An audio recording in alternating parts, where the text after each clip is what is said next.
지금부터라도 청약통장 관리를 철저하게 하시는 게 좋을 것 같습니다. 직접 물어보면 터놓고 답해주는 부동산 인터뷰 직터뷰 월턴대사 이주연입니다. 반갑습니다. 정부의 잇따른 부동산 대책으로 실수요자들은 혼란스러울 수밖에 없는 상황인데요. 오늘은 그래서 부동산 정책에 대해서 알기 쉽게 설명해 주실 분을 모셨습니다. 스타PB에서 유튜버로 거듭나신 고준석 동국대학교 법무대학원 교수님입니다. 안녕하세요, 교수님. 네, 안녕하십니까.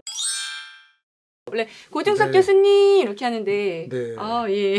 감사합니다. 반갑습니다. 네. 예, 제가 이제 직방 백을 써서 교수님 오늘 처음 뵀잖아요. 네. 예, 그래서 최근 이슈가 되는 정책에 대해서 네. 여쭤보려고 하는데요. 이 수도권 30만 호 공급 대책 지난 4일 당정청에서 이제 공공 참여형 고밀도 재건축 등 말도 어려워요, 그죠? 네. 수도권에 13만 가구 이상을 공급하는 대책을 발표했는데요. 네. 이게 어떤 내용인지 사실 이번에 나온 공급책이 좀 어렵다라는 그런 좀 지적들이 있어요. 그래서 좀 네, 쉽게 네. 오늘 네. 좀 설명해 주셨으면 좋겠어요. 네, 그렇습니다. 수도권에 13만 2천 가구를 공급하겠다는 내용이고요. 여기 핵심은 정비 사업을 통해서 7만 호를 공급하겠다는 거예요.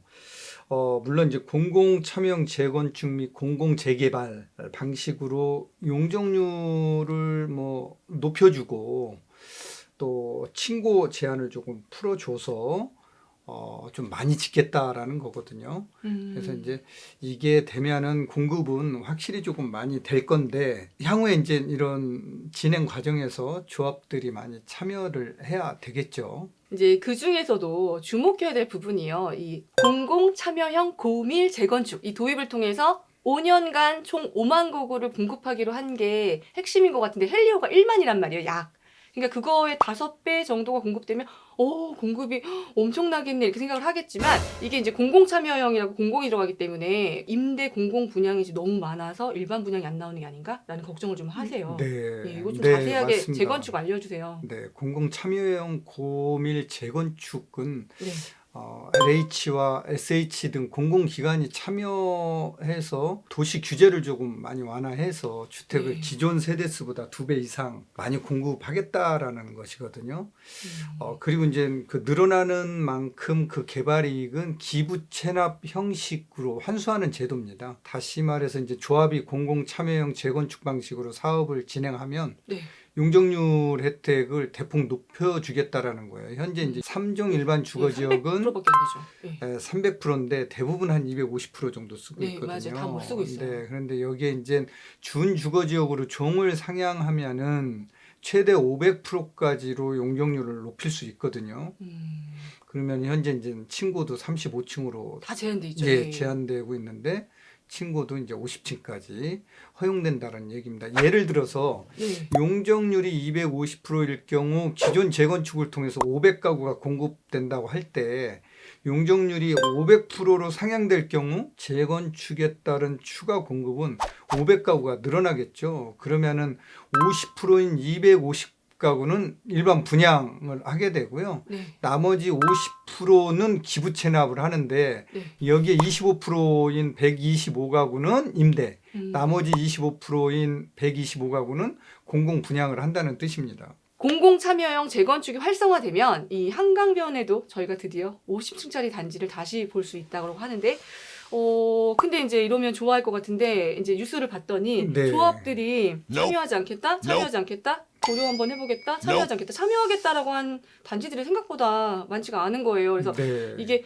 조합에서 적극 참여를 해야 이게 좀 빨리 성과를 보고 공급을 좀 많이 할 수 있는데 현재 상황으로 보면 이게 쉽지가 않아 보인단 말이에요. 그래서 약간 미온적인 태도를 보이시는 게 초과 이익이 이루어지면 환수를 하잖아요. 그렇습니다. 근데 네. 이제 이게 사업성이 더 좋아지고 올라가면 이제 그만큼 더 내야 되는 이 분담금이 커질 거라고 생각을 하시는데 그게 정확하지가 않은 거예요, 금액이. 얼마를 네. 더 내야 될지. 그러니까 네. 이거에 대해서 아직 주판을 다 네. 두들기지 않았다? 네. 이제 이런 느낌이 조합에서는 아직 좀 드시는 것 같아요. 이런 것들을 좀 클리어하게 설명회를 좀 해야지만 이게 조금 가시화가 되지 않을까라고 생각이 지금 좀 이제 들긴 이 하네요. 공공 네. 참여형 재건축 그 걸림돌은 딱 2가지로 보입니다. 하나는 이제 분양가 상한제하고요, 재건축 부담금이죠. 이거를 명쾌하게 이제 조합원들한테 이제 좀 설명을 좀 잘하고 설득을 시켜서 공공 재건축과 민간 재건축이 같이 가는 방향으로 해야지만 서울에 공급이 조금 늘어날 것으로 보입니다. 공급이 늘어나면 분명히 가격 안정에는 도움이 됩니다. 자, 그러면요. 이제 재건축뿐만이 아니라 이번에 나온 것들은 그 재개발도 이제 진행이 되는데 공공 재개발은 일반 재개발하고 뭔가 차이가 좀 있을 네. 것 같아요. 네, 어떤 네. 차이가 있는지 좀 궁금합니다. 공공 재개발은 네. SH죠. 그다음에 한국토지주택공사 LH가 공공 시행사로 참여해서 재개발하는 사업 방식입니다. 아, 그럼 약간 그 성남 네. 재개발 같은 그런 그렇습니다. 느낌이겠네요. 네, 네. 공공 재개발 기대 효과로는 이제 규제하고 있는 도시 규제를 이제 완화한다는 거죠. 여기에서 가장 큰 거는 용적률 상향이에요. 그러니까 재개발 지역은 용도 지역 자체가 혼재되어 있거든요. 맞아요. 다 주거 주택이고 지역 주거, 중에서도 예. 6개로 나누잖아요. 네. 전용 지역, 일반 주거 지역, 준주거 지역인데 여기를 일괄적으로 이제 용적률 상향을 시켜줘서 인센티브를 좀 많이 주겠다라는 거죠. 게다가 이제 사업성을 이제 보장해 준다는 거죠. 분양가 상한제는 적용을 예외로 해주겠다라는 거고 기반 시설에 대해서는 신속하게 이제 국비로 지원을 해주겠다라는 내용이고 더 중요한 거는 이제 신속한 인허가죠. 빨리 박진감 있게 추진하겠다는 겁니다. 그래서 고밀 재건축보다는 조금 많이 참여할 것으로 그렇게 보여지고 있습니다. 이제 계획에 안 나와 있는 것들이 얼마 정도에 되는 평수로 공급을 할 거다라는 게 정확하게는 아직 세부적인 대충이 안 나와다 보니까 네. 이제 사람들이 또 청년주택처럼 이런 우려하는 것처럼 부분들도 짓는 있죠. 게 아닌가라고 네. 해서 거기 또 이제 자동차를 소유하면 입주가 안 된다 뭐 이런 항목도 요번에 네. 있었거든요. 그래서 그런 네. 것들을 우려하셔서 내가 이거를 정말 기다려야 할지 네. 아니면 지금이라도 집을 마련해야 될지 혼란이 많이 되나 봐요. 이 주택 공급은 이제 청약 통장에 의해서 배정받을 수 있는 거잖아요. 네. 그래서 청약 가점을 제대로 이제 따져 보시는 게 제일 중요하고요. 가점이 안 되면은 일반 매매로 내 집 마련을 하시는 게 좋을 것 같습니다. 물론 내 집 마련할 땐 작은 계획이 중요하겠죠. 맞아요. 그리고 이제 서울에 계시는 분들이 공공 분양에 대해서 약간 지식이 없으세요. 공공 분양은요 일반 청약하고 틀리게 청약 가점이 아니라 납입 금액 순입니다. 그래서 납입 금액이 많은 사람 순서로 입주자를 이제 선정하게 돼 있고요. 그런데 이제 여기서 중요한 거는 납입 금액을 한꺼번에 많이 넣는 거는 인정을 안 해줍니다. 매월 10만 원씩을 기준으로 보시면 되고요.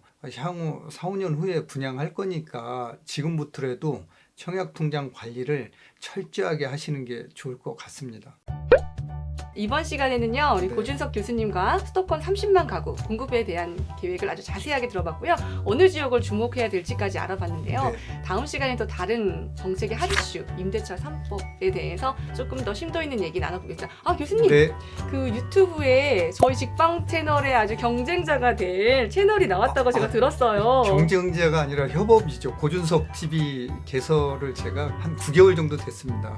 많이 좀 봐주셨으면 좋겠습니다. 오늘 영상도 도움이 되셨다면 좋아요, 다음 편이 기대되신다면 구독 부탁드립니다. 그럼 다음 주에 뵙겠습니다. 감사합니다. 감사합니다.